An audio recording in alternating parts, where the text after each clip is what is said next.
அதிகாரம் 22.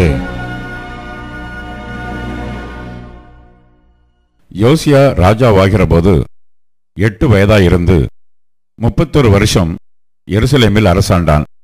போஸ்காத் ஊரானாகிய அதாயாவின் குமாரத்தியான அவன் தாயின் பேர் எதிதாள்.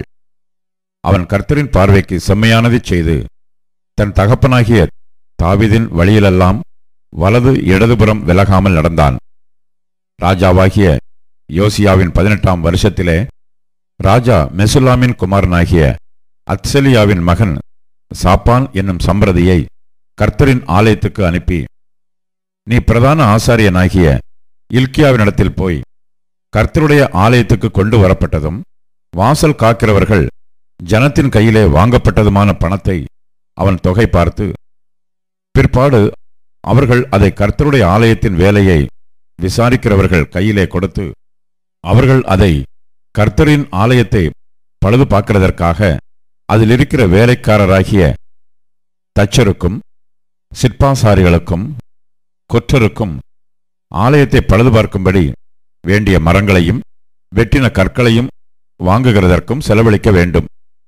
ஆகிலும் அந்த பணத்தை தங்கள் கையில் ஒப்புவித்துக் கொள்கிறவர்களோ காரியத்தை உண்மையாய் நடப்பிக்கிறபடியினால் அவர்களிடத்தில் அதன் கணக்கை கேட்க வேண்டியதில்லை என்று சொல் என்றான்.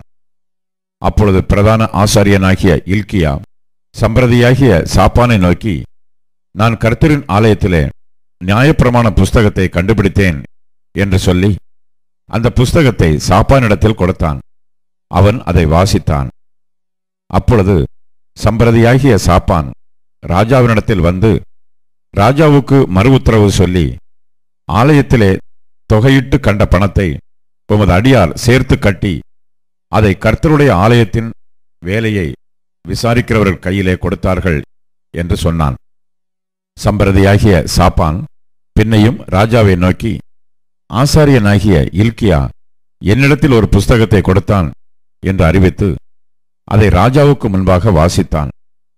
ராஜா நியாயப்பிரமாண புஸ்தகத்தின் வார்த்தைகளை கேட்டபோது தன் வஸ்திரங்களை கிழித்துக் கொண்டு ஆசாரியனாகிய இல்க்கியாவுக்கும் சாப்பானின் குமாரனாகிய அகிகாமுக்கும் மிகாயாவின் குமாரனாகிய அக்போருக்கும் சம்பிரதியாகிய சாப்பானுக்கும் ராஜாவின் ஊழியக்காரனாகிய அசாயாவுக்கும் ராஜா கட்டளையிட்டது, கண்டெடுக்கப்பட்ட இந்த புஸ்தகத்தின் வார்த்தைகளின் நிமித்தம் நீங்கள் போய் எனக்காகவும் ஜனத்திற்காகவும் யூதா வனத்திற்காகவும் கர்த்தரிடத்தில் விசாரியுங்கள்.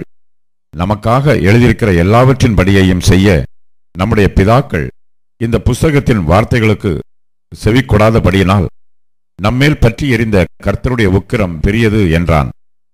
அப்பொழுது ஆசாரியனாகிய இல்க்கியாவும் அகிகாமும் அக்போரும் சாப்பானும் அசாயாவும் அர்காசின் குமாரனாகிய திக்வாவின் மகனான சல்லும் என்னும் வஸ்திரசாலை விசாரிப்புக்காரன் மனைவியாகிய உல்தாள் என்னும் தீர்க்கதரிசியானவரிடத்திற்கு போய் அவளோட பேசினார்கள்.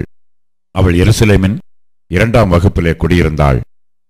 அவள் அவர்களை நோக்கி, உங்களை என்னிடத்தில் அனுப்பினவரிடத்தில் நீங்கள் போய் இஸ்ரவேலின் தேவனாகிய கர்த்தர் உரைக்கிறது என்னவென்றால், இதோ யூதாவின் ராஜா வாசித்த புஸ்தகத்தின் வார்த்தைகளிலெல்லாம் காட்டியிருக்கிற பொல்லாப்பை நான் இந்த ஸ்தலத்தின் மேலும் அதன் குடிகளின் மேலும் வரப்பண்ணுவேன். அவர்கள் என்னை விட்டு தங்கள் கைகளின் கிரியைகள் எல்லாவற்றிலும் எனக்கு கோபம் உண்டாக்க வேறே தேவர்களுக்கு தூபம் காட்டினபடியினால் என் உக்கிரம் இந்த ஸ்தலத்தின் மேல் பற்றி எரியும். அது அவிந்து போவது இல்லை என்று கர்த்தர் சொல்லுகிறார் என்று சொல்லுங்கள்.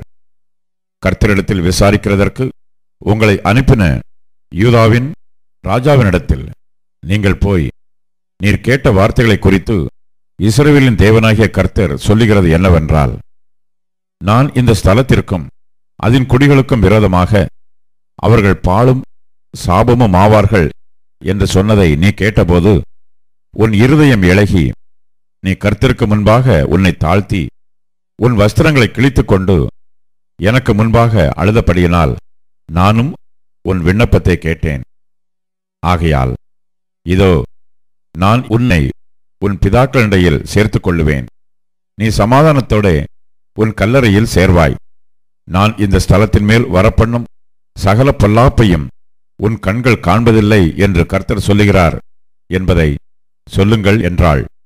இந்த மறு உத்தரவை அவர்கள் போய் ராஜாவுக்கு சொன்னார்கள்.